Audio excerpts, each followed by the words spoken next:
So uncertain means that particular event may or may not happen. A saying that he will be paying B rupees 1000 for what? That is if it rains on Monday. So both the party, any of the parties, they should not have any control over that happening of that particular uncertain event. Novation. What is novation? Novation means substitution of a new contract for the actual contract.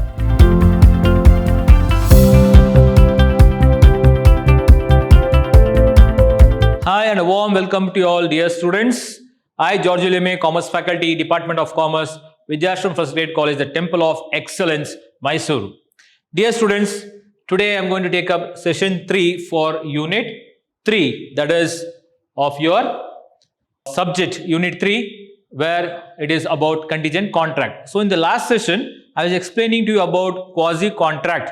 What are the essentials of a quasi-contract? Then I explained to you the difference between quasi-contract and other contracts, right? And the quasi-contract with wagering contracts.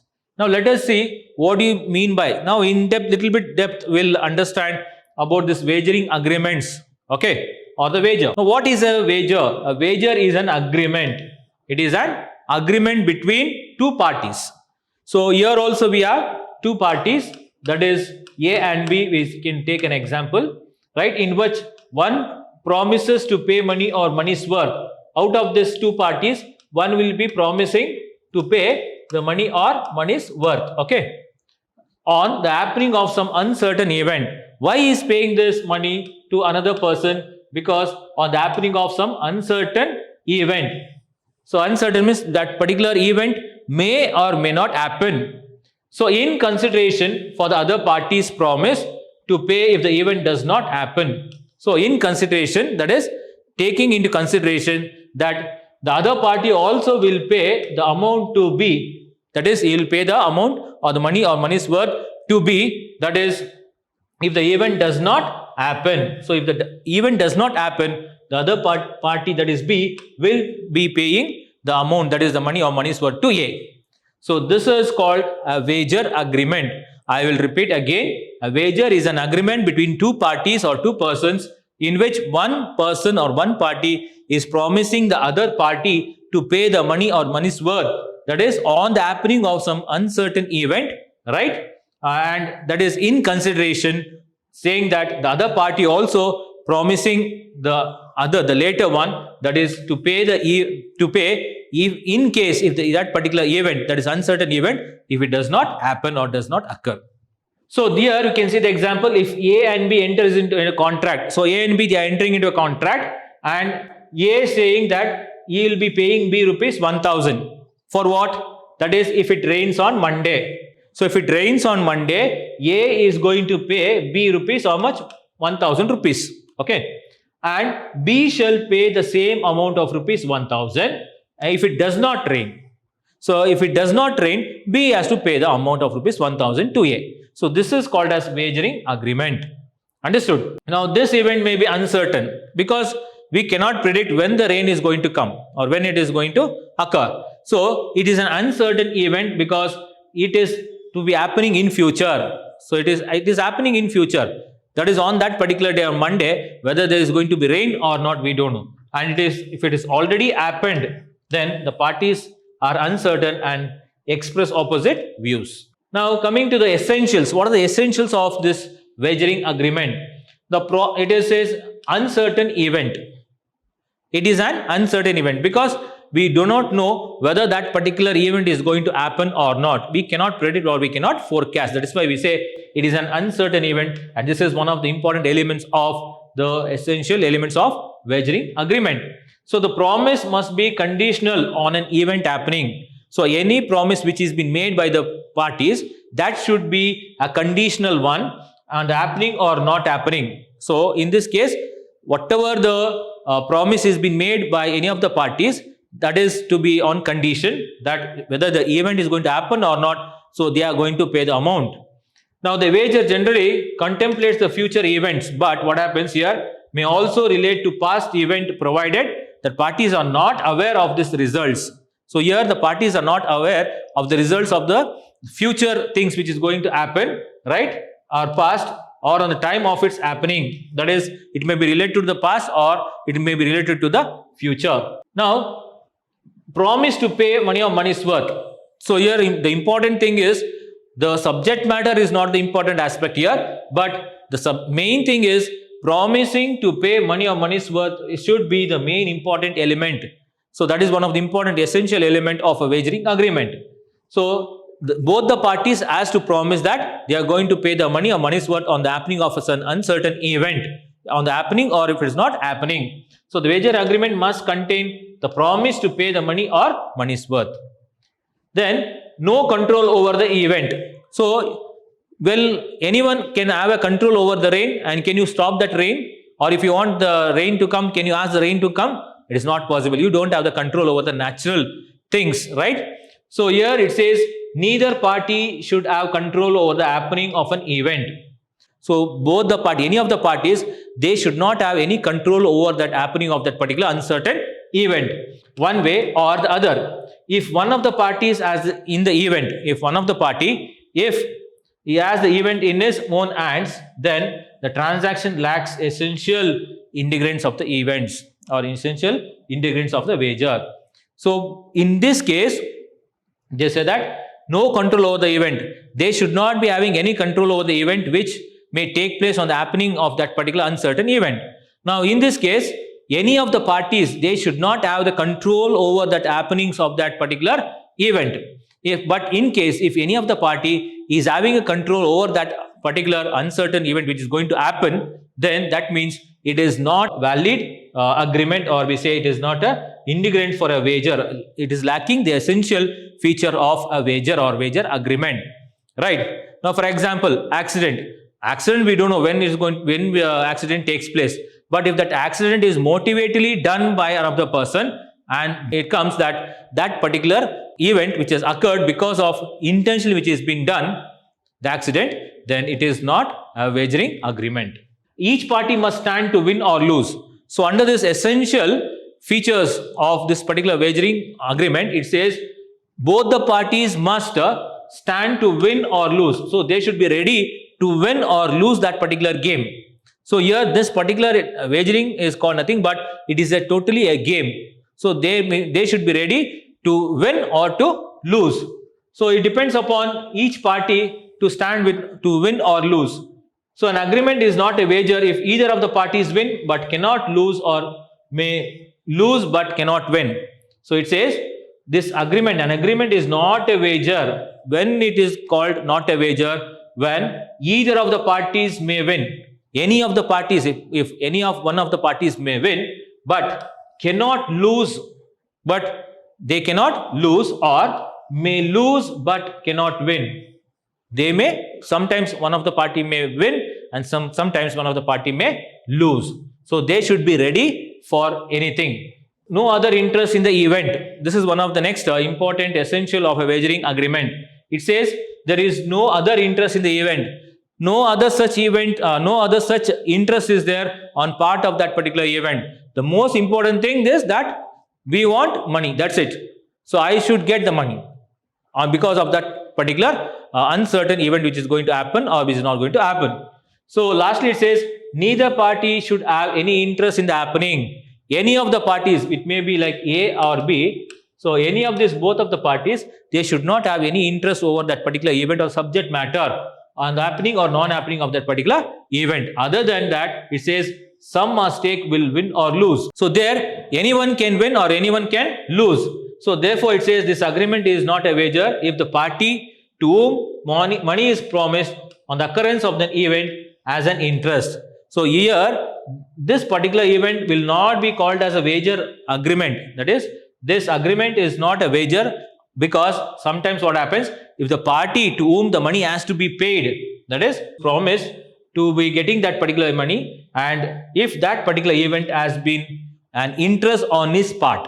So if any of the parties having interest on that particular event or the subject matter of that particular event, then it is not called as an wagering agreement and it is not occurrence. Now students, going to the differences between the wagering agreement and the contingent contract. Now let us see, an wagering agreement consists of reciprocal promises. So there will be lot of reciprocal promises. Yes, you say I will win, they will say you will win, it will win, like this. There are lot of promises. I'm going to do this, I'm going to do this, we are going to do this, all this. Whereas contingent contract may not contain any kind of reciprocal promises. So there will be no such kind of reciprocal promises on part of contingent contract. But whereas wagering agreement will consist of different promises, that is the reciprocal promises. Now a wagering agreement is essentially of a contingent nature. Now this wagering agreement, it says that it is essentially a nature of contingent. It is a nature of contingent. But whereas it says a contingent contract may not be a wagering nature. But on the opposite, vice versa, the contingent contract will not be a nature of wagering. But a wagering agreement can be a nature of contingent contract. Then the wagering agreement is void. When the wagering agreement becomes void, because there is no agreement and there is no enforceability of law. But whereas the contingent contract is valid because there is an agreement, all the essential features are there for a valid contract in the contingent contract. That's why it is a valid one.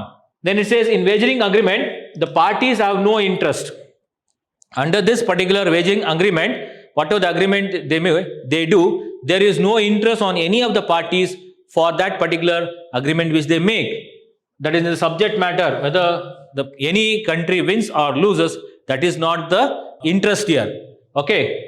But except the winning or losing of the amount of the wager. But what is main interest here is whether I am going to win or whether I am going to lose. Because if I win, I get the money. If I lose, I lose the money. But whereas a wagering agreement is a game of chance. It is just by chance. You may win or you may lose.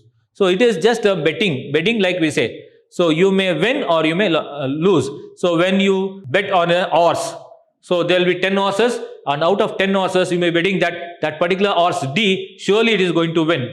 So here the subject matter is not the horse. The subject matter is whether you are going to win or lose. That is because you have made a promise that if that particular horse wins, I am going to get 10,000 rupees from my friend. So this is not so in case of a contingent contract. So wagering agreement is a game of chance. It is a by chance you may win, right? It is a game of chance. Actually, it is a game where you are going to win or lose. But whereas contingent contract, it is not a game of chance because you are going to do or not to do something. So there is an agreement or the contract which is being made between the parties for doing something or for abstain from doing something.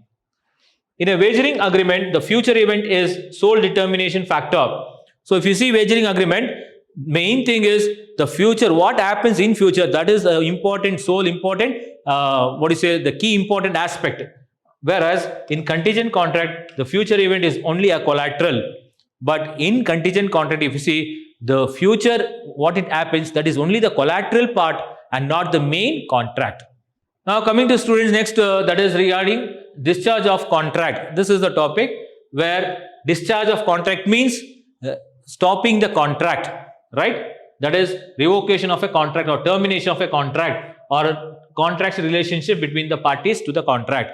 So discharge of a contract means it says termination or stopping or winding up or closing down the contract relationship, coming to an end between the parties to the contract. So a contract is said to be discharged when you are going to discharge this particular contract. That is when the rights and obligations of the parties under the contract comes to an end. So when the rights and the obligations of the parties, when it comes to an end, then that particular contract is said to be a discharged contract.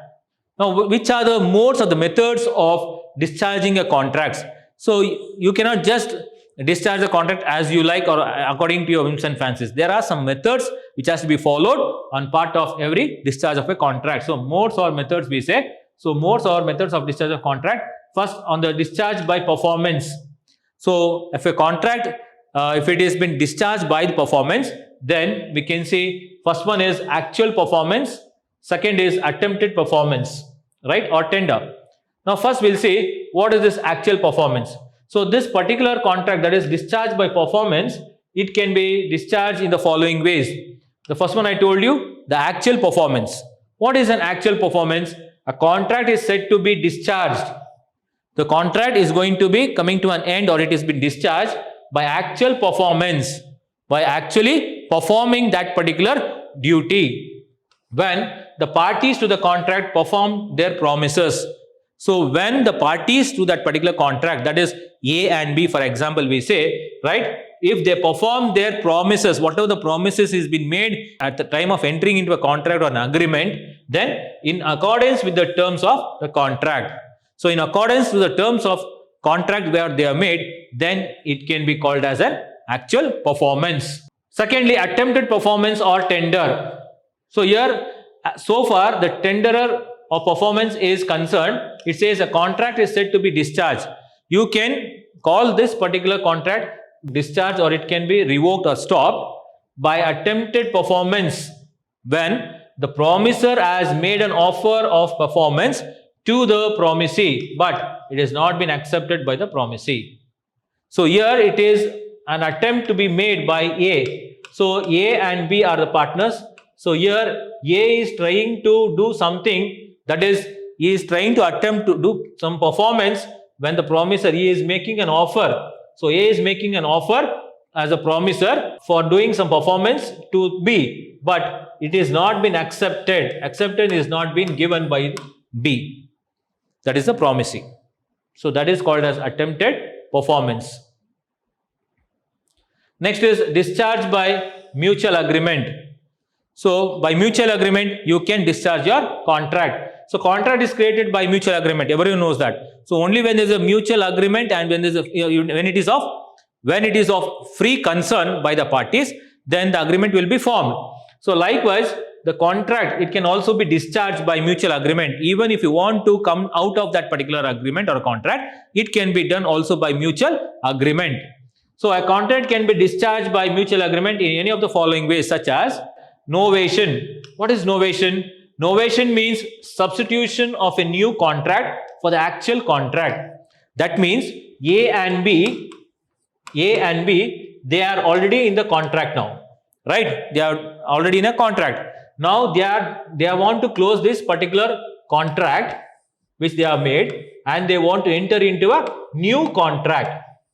So they want to enter into a new contract. So automatically this old contract will become invalid. So that is called as novation. So such a new contract may be either between the same parties or between different parties.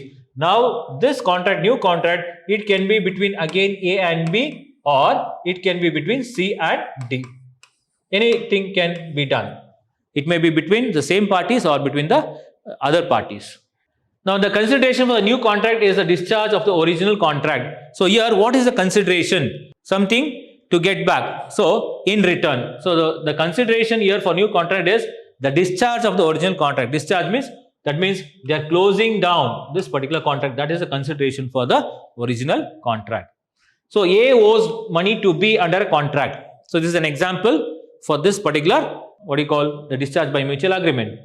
So A owes money to B under a contract.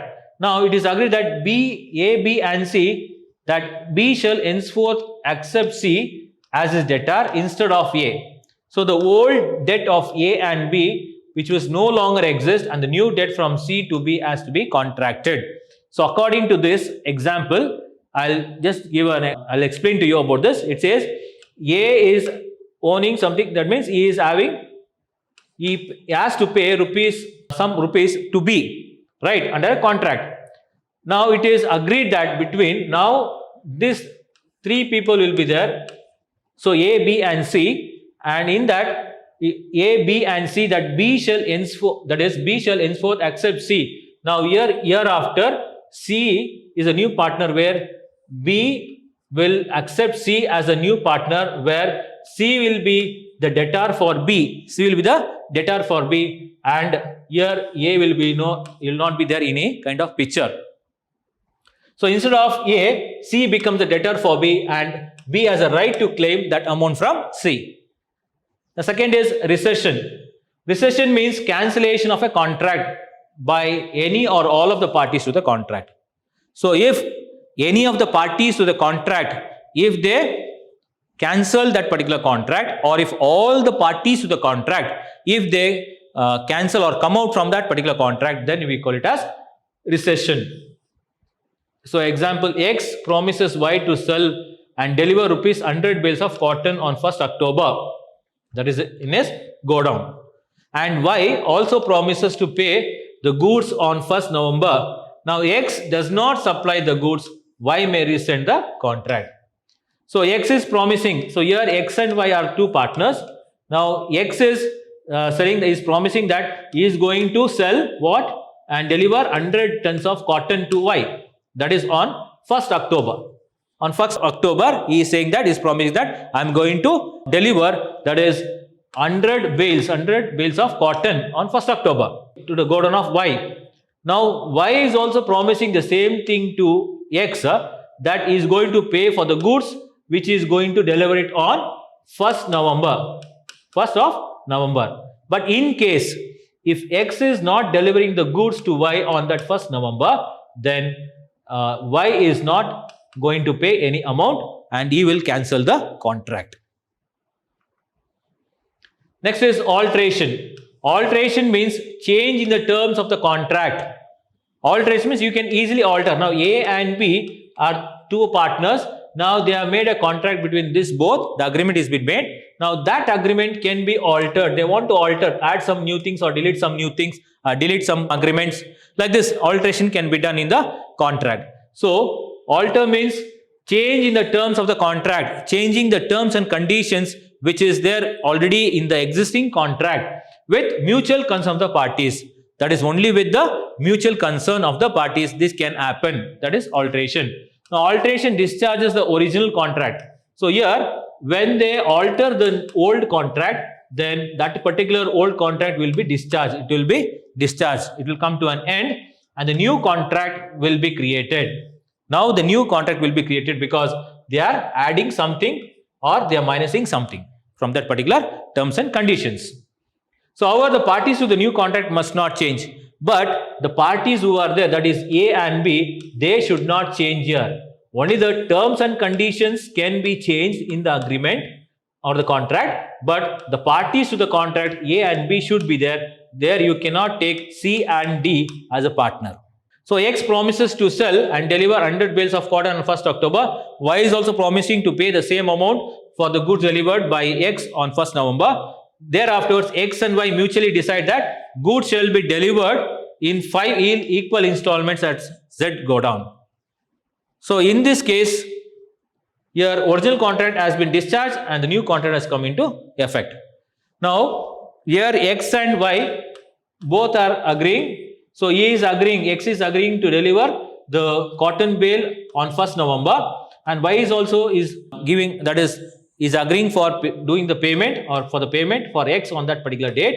But later stage what they do, it says that afterwards both X and Y, they make a new contract. A new contract will be made. So they are altering this particular contract and now the new contract says in 5 equal installments, now the goods will be sent to Y and Y will be paying for that. Now coming to the next one, remission. So remission means acceptance by the promisee or of the lesser fulfillment of the promise made. So here remission means acceptance.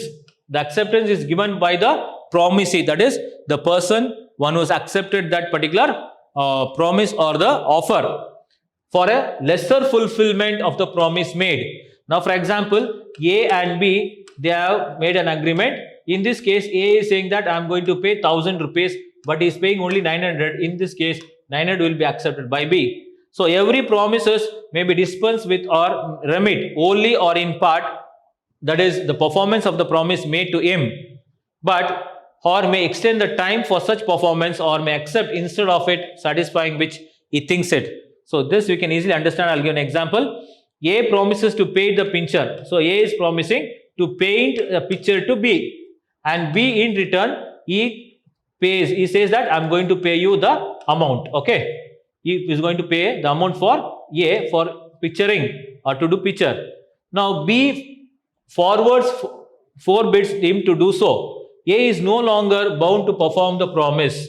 Now in this case, A is promising to paint a picture for B. but B afterwards forbids him to do so. That means A is saying not to do it, not to paint. So A is trying to do the painting, but B is stopping him. He is stopping him from doing so. So in that case, A is no longer bound to perform the promise. So he is not able to do his obligation or conduct his obligation. So A owes rupees 5,000 to B. A pays to B, but B accepts in satisfaction of the old debt of rupees 2,000, and at the time and place at which 5,000 were payable, the old debt is discharged. So here also one more example we can see, that is A and B, they are two persons or two parties. Now it says A owes B. So A has to pay rupees how much?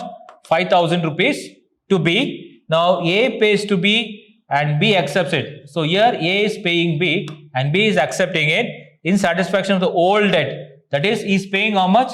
For clearing the old debt of rupees 5,000, he is only paying rupees 2,000, where it is to be payable. Now this 2,000 has been acceptable, and the whole thing, that is the whole contract, comes to an end, or it has been discharged. Next is waiver. Waiver means intentional relinquishment of right under a contract. Waiver means you are waiving off, right? Now they say that, okay, I have to pay the bank loan and interest has to be paid for so much, for so many months. Now because of pandemic, the government says, okay, we will see that all the interest will be waived off. So you not have to pay any kind of amount on interest, or any interest should not be paid, but only the principal amount can be paid. So likewise, waiver means intentional increasement of the right under the contract. So therefore, it amounts of releasing a person of certain legal obligation under contract. So this waiver is what? It is releasing the person or a party from certain legal obligation on the part of that particular person. So that is which is coming under a contract. So example, A promises to supply goods to Y. So A and B are partners here. So A is promising B to supply some goods, right? Now subsequently, Y exempts X from carrying out the promise. Now this particular B, he says no need to supply the goods to him. That is, this amounts to waiving the right of the performance of the part of Y.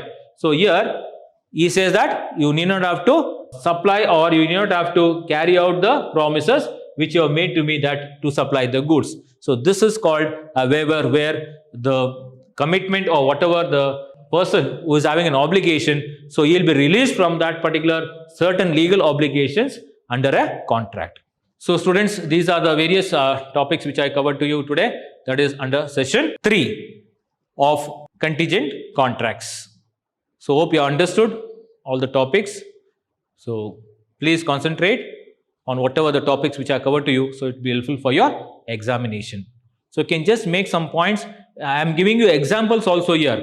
So that is why I am writing the examples. Already the example is there, but still I am explaining each and particular line of that particular example. Also I am writing on the board, giving you an example and showing you how that particular contract is been taking place, and what are the conditions, what are the fulfillment obligations has to be taken place. So with that, you should be able to understand the concept. That is why I am purposely writing on the board also and explaining line by line, so that you can easily accept the concept. So once you understand the concept, then it is easy for you to write on your own in the examination, giving some examples of your own. So students, hoping that you understood the class today, the session. So I'll be leaving. See you in the next class. Till then, take care. Have a nice day. Thank you, students.